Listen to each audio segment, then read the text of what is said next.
भारत, जो अपनी विविध संस्कृतियों, धार्मिक मान्यताओं और परंपराओं के लिए विश्व भर में एक अलग पहचान रखता है।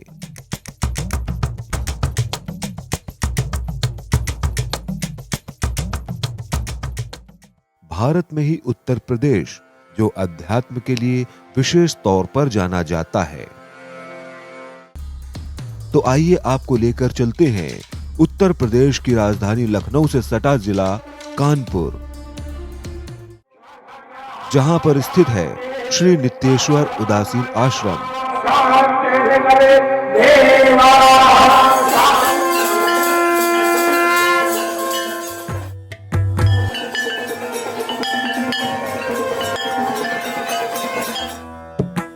जहां का कण कण अपने इतिहास का बखान कर रहा है।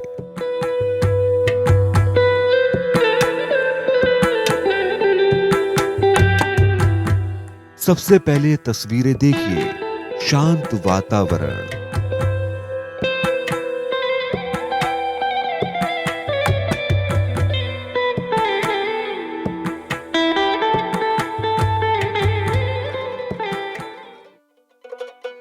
हवन कुंड के पास बैठे साधु संत, भजन कीर्तन से सराबोर आश्रम परिसर, भक्तों की भीड़।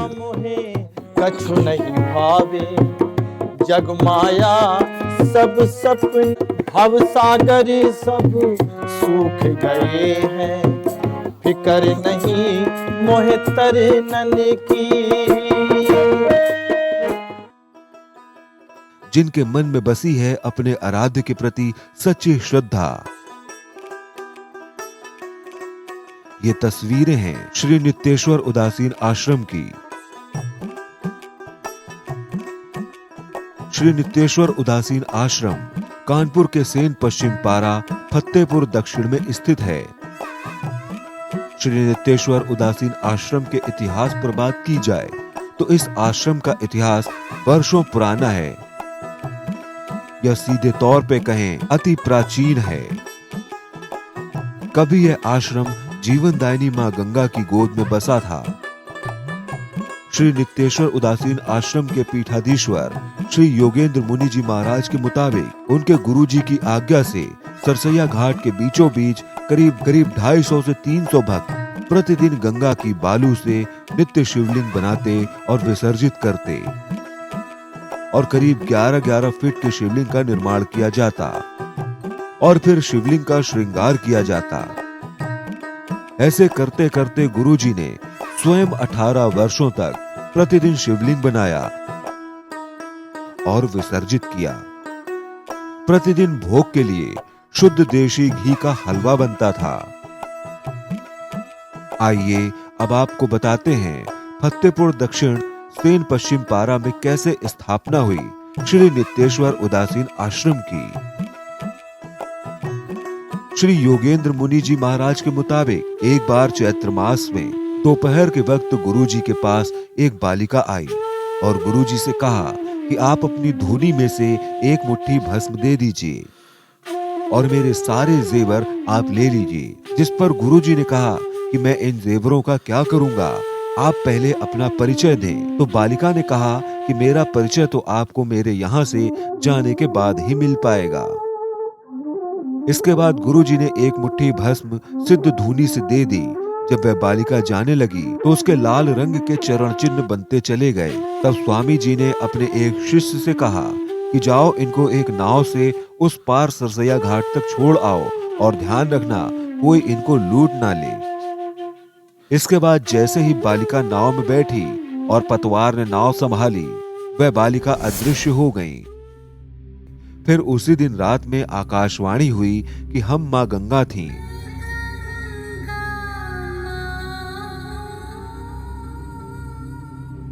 तुम्हें कुछ देना चाहती थी, लेकिन तुम तो बहुत त्यागी हो। अब तुम कानपुर के दक्षिण दिशा में ग्राम फतेहपुर और वनपुरवा के मध्य एक बंजर जमीन पड़ी है, वहां जाओ। उस भूमि पर कुछ नहीं उगता है और तुम्हारे चरण रखते ही कुछ दिन बाद वहां सब हरा भरा हो जाएगा।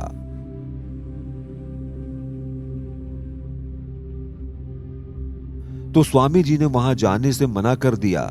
कहा कि मैं आपको छोड़कर नहीं जाऊंगा, जिस पर माँ गंगा ने कहा कि मैं स्रोत के रूप में वहीं उत्पन्न हो जाऊंगी।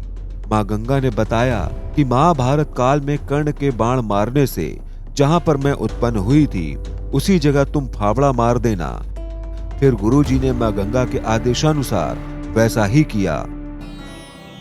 आश्रम में बाण गंगा नाम का एक पावन कुंड है, जिसके जल से स्नान कर लेने मात्र से न जाने कितने लोगों के रोग दूर हो गए। आश्रम में नित्येश्वर महाराज के नाम से प्राचीन पाषाण शिवलिंग स्थापित है।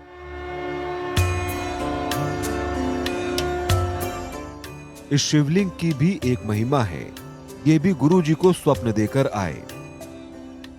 गुरुजी ने स्वप्न में देखा कि शिवलिंग एक भक्त के पास है और दुकान में सबसे पीछे रखा है। शिवलिंग में तीसरा नेत्र बना है, वही शिवलिंग लेना है। इस तरह श्री नित्येश्वर महाराज की स्थापना हुई,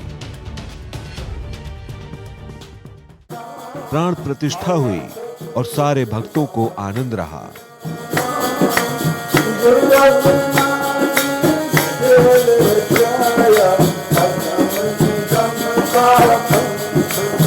वर्तमान में अनगिनत भक्त आश्रम की शरण में आने के बाद से आनंदित जीवन व्यतीत कर रहे हैं। साथ ही आश्रम में समय समय पर कई तरह के आयोजन भी होते रहते हैं।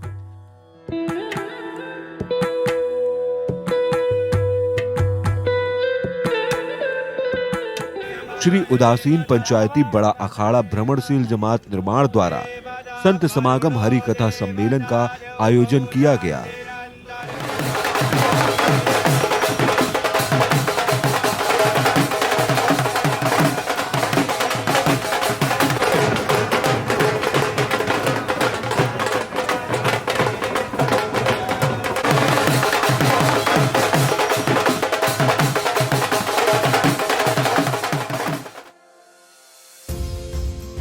संत समागम हरि कथा सम्मेलन में भस्म से निर्मित दिव्य शिवलिंग के दर्शन एवं अरदास की गई।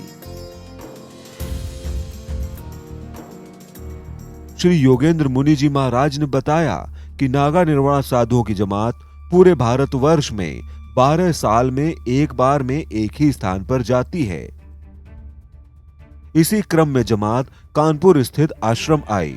उन्होंने बताया कि सनातन धर्म की रक्षा और व्यवस्था के लिए श्री उदासीन पंचायती बड़ा अखाड़ा की स्थापना हुई। श्री उदासीन पंचायती बड़ा अखाड़ा का इतिहास करीब 400 साल पुराना है।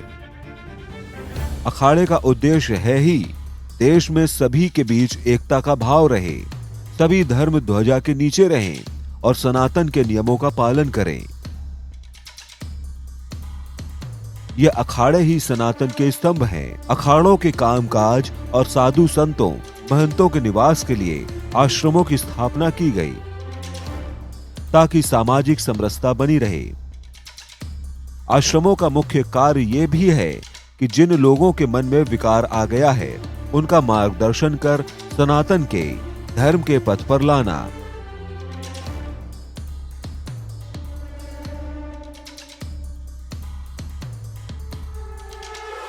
आगे उन्होंने बताया कि श्री उदासीन पंचायती बड़ा अखाड़ा भ्रमणशील जमात निर्वाण द्वारा संत समागम हरि कथा सम्मेलन का आश्रम में आयोजन किया गया, जिसमें मुख्य रूप से श्री उदासीन पंचायती बड़ा अखाड़ा के श्री महंत श्री दुर्गादास जी महाराज ने अपनी गरिमामय उपस्थिति प्रदान की। उनके साथ श्रीमान महंत श्री अद्वैतानंद जी, श्रीमान महंत श्री रामनवमी दास जी के साथ कई पदाधिकारी और सैकड़ों नागा साधु संत भी आयोजन में पधारे। श्री योगेंद्र मुनि जी महाराज ने बताया कि आश्रम में प्रतिदिन भंडारे का आयोजन होता है और साधु संतों के साथ ही जो भी भंडारे के समय आश्रम में आता है उसे प्रसाद मिलता है। उन्होंने कहा कि सनातन की रक्षा और व्यवस्था के साथ ही आश्रम व अखाड़ों का मुख्य कार्य यह भी है कि सनातन की महिमा पीढ़ियों तक आगे जाती रहे, सनातन का प्रचार प्रसार होता रहे। आनंद टीवी के लिए विशेष।